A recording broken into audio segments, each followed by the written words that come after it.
This video will show you how to create a Fresenal Zone analysis in Omni 10. In this Omni project, I have a survey which I have created, and I have shifted some of the shots and receivers around in the center box here. I have a couple of scripts that I've calculated. If I go to this script here, I can show you how to create a Fresenal Zone analysis. Right-click, go to Create New Analysis, and in the dialog, look for the Fresenal Zone weighted fold. This requires the Omni Workshop module. Click OK, and we get this calculation dialog. Now there are two types of Fresenal Zone binning that we can do. One is elliptical, which has an offset dependency, and one is circular, which assumes a zero offset.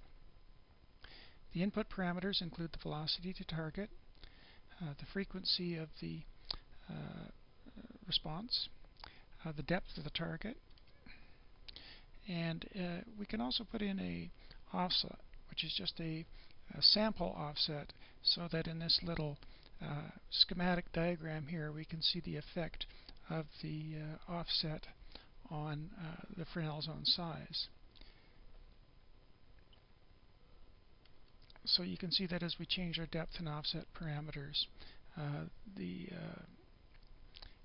elliptical size of the Fresenal Zone changes quite dramatically depending on the parameters that we put in.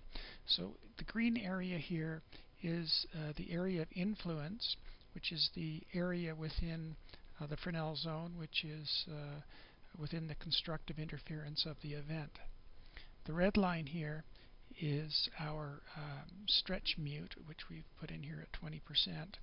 See, if we put in 10%, it becomes smaller and clips off the Fresenal Zone.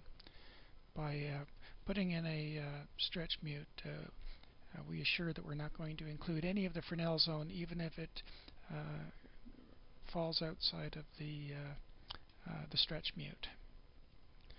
And the balance of the parameters in this wizard are the traditional parameters for all analyses. Now I have a couple samples here I can show you. What I've done here is I've just combined a single shot with a couple of receivers, 3 receivers, so you can see the relative sizes of the Fresenal Zone for each of these. So I'm looking at a shot here and a receiver here, and the area of influence is quite circular at this point because the offset is not very great.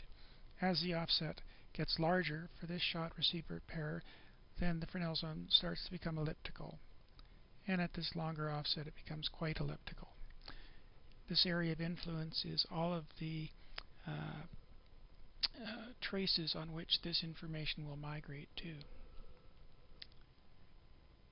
So if I turn that one off, turn this one on, here is a simple bin fold analysis showing the fold for this survey. This is a one fold box survey, so this is really the only full fold area.